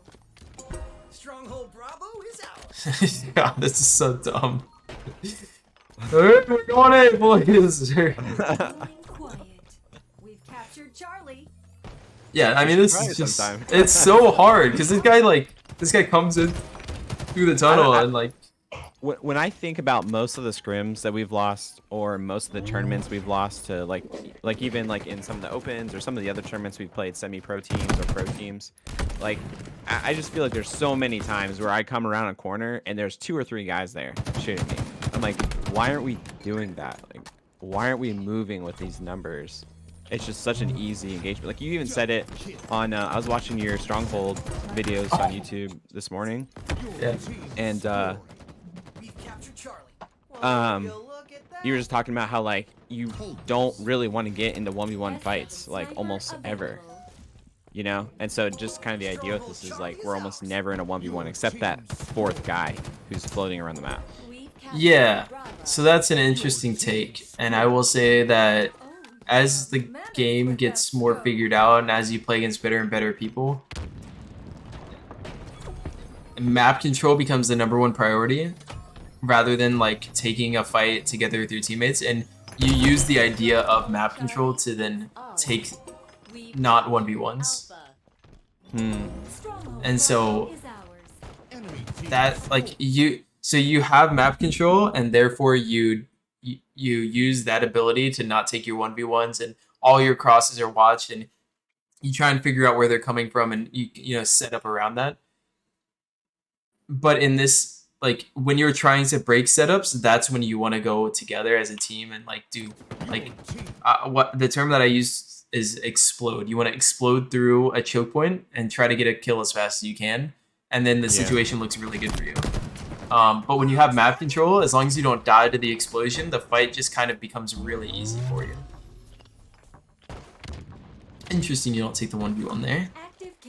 I know you probably don't know if it's a 1v1 or not. Stronghold Charlie is Seems ours. fun. Ammo reserves depleting. Yeah, see, like stuff like that. From like, if I was the enemy, I would just be terrified. If like Yeah. 3 guys jump up there, I'm like, shoot, what can I do? Like, Yeah, you know, like we're about to that's get 3-shotted. that's the thing though, is like these guys could just run away from you guys. And when they run away from you guys, like they have CB and you guys have A. And yes, you guys are 4 on A. But it like comes back to like they could have a perfect setup. They just like kind of die instead. And so that's my worry about this rotating situation. Gotcha. Is that you're just gonna lose map control. So like at one point in the game, you guys aren't gonna be able to get that next stronghold, and suddenly everything's really tough. And I think that's exactly what happened, is that because we were so close up, we didn't have that map control. That's an Yeah. intimidating weapon. And That's it's where we missed out on those 45 points. yeah, and it's again, you guys could practice this and hone this and make it your own. And I can't tell you that it's right or wrong. What a shot. I just like it looks like it's very hard to execute. Yeah, you do have to be extremely coordinated. Yeah, but I mean, again, I don't want you to stop doing it because it's very fascinating to me. Like, all right, boys, I spawn didn't think it out. was anything novel. Like, look at this. All right, look at the difference between this and your last gameplay. You sat here for 4 seconds and said, "Boys, we're pushing A. Hop on the train." That's exactly what I said at that point. Now, let's go back to the other gameplay and think about it. It's like you could do that. You don't need to wait for your teammates to literally like shoulder to shoulder with you. I was gonna say something more messed up, but you don't have to wait for them to get so close to you. You can just wait for them to do whatever it is they need to do, and then you go, and then you push, and it's kind of the same idea. Oh, boys, where are you at? Yeah. No, that I like that. That death was fine though. You're like, come on, guys, get the hell over here. 2 hours, Dave. Oh, Danielle. Perfect. So yeah. Chicken. Thank you. Nice nade there, Spartan. Your team scoring. We've captured All Bravo. reasonable, and oh my God, you're gonna go defend a stronghold. What is this? This is a novel idea. Nice. Holy shit! I mean, that was easy because of the mangler, but yeah, I mean, Yeah. All right, so, yep, you guys are defending now. You guys aren't going for it. Let's see how this works out for you. Let's see why this goes to shit. And Panda's dead! That's why. Yeah, Panda's dead. But hold on, you guys get a kill. You make some things happen. You get a melee. Yep, you turn the corner. You could... Here, I would instantly turn back. This is a little greedy of me, and I know it goes against the idea. But this is a team fight. And when the team fight happens is like when you need to start making moves. Like, this is when you have to do your damage. Does this make sense? Yeah, it does. And it actually kind of brings up an earlier point in the conversation when you were talking about describe some of those things that you brought from Apex that you brought from Apex to Halo. You were talking about how callouts, they give you information about what you can do, but they don't always determine what you should do in that moment. Yeah.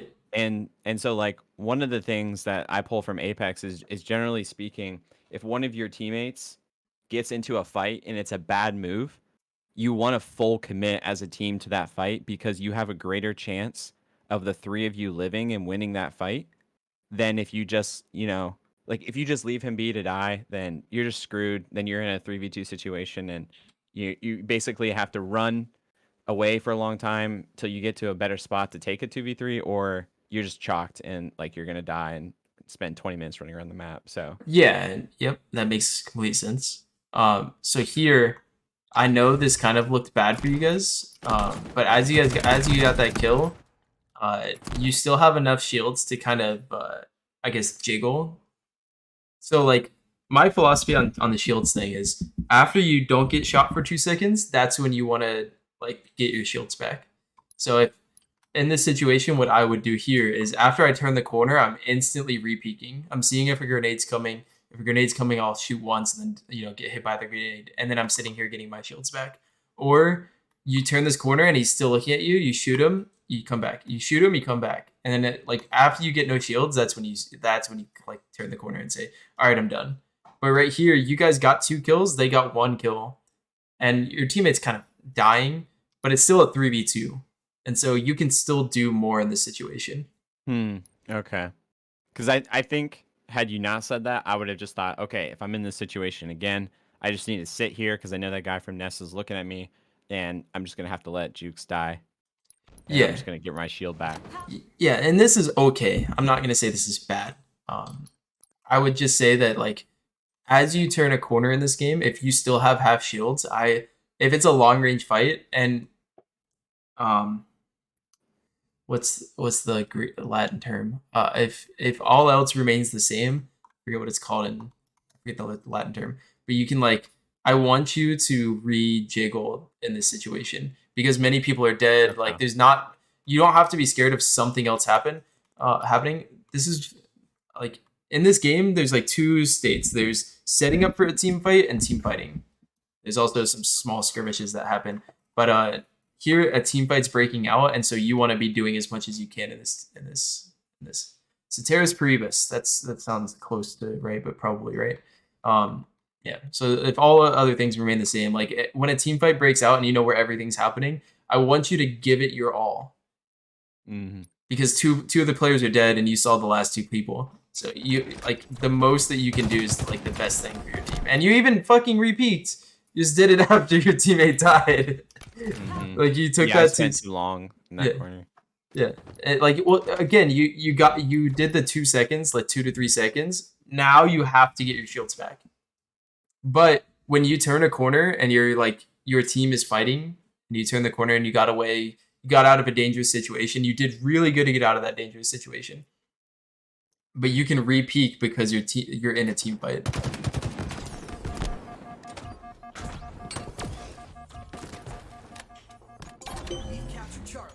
Power items available. Very good. You heard the guy's shield recharge right next to you. Unlucky. Team scoring. Unlucky.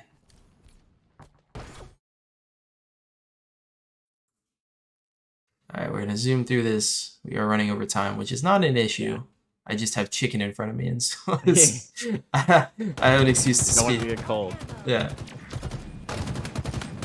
Alright, very fine. Yes, nice. Alright. We'll replay this real quick. During this fight and during this team fight, you're like, hold on a second. I need to get to cover. I need to get to my escape point. And so in the middle of the fight, I don't know if it's because you saw the guy or not, but you're like, hold on a second, I'm moving. And then you're like, oh god, I'm moving again. You're getting ready to sprint. You're getting ready to get out. And so that's really good. Yeah, I don't even know if I thought that. I see person, I'm running away. Yeah. Might have been what you were thinking. And so again, here you guys capped A or capped B. It was a tough hold. You guys could just decide to hold A, B. You're like, nah, we're moving. And now you're like, we're moving back. Again, this is the mentality thing that I want to go back to. And I know they could be going B, they could be going through top mid. Your teammate died. Game hard. Game very hard. Your teammate lost a 1v1 or got caught off guard or whatever it is over there, right? You guys aren't cleaning that fight up. There's no reaction to that happening. Therefore, game is hard. Game is very hard. However, you guys are also at 247, so you can't let them cap a stronghold and whatever other excuses that we want to say to make it more desperation. So here, you don't want to be very confident. I like the play. Now, oh, this is so good. And then it got less good. You went from being not confident at all and like playing the situation really well. You're like, all right, if I get shot from top mid, I'm dropping instantly. You're down to key door or screens or something.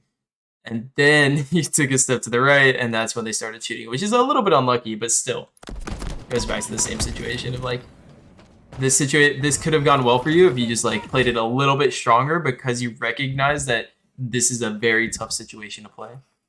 I think that's the biggest thing that I've noticed from these games is your ability to recognize when things are going good and when things are going bad before it happens. And it all comes from the kill feed. Drop wall. So your teammate dies, in 4 or 5 seconds, you guys are dead. You guys have lost the fight because you guys are just down a number.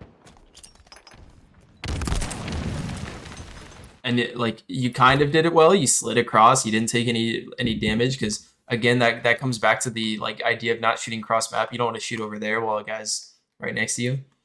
But then you just died. Whee!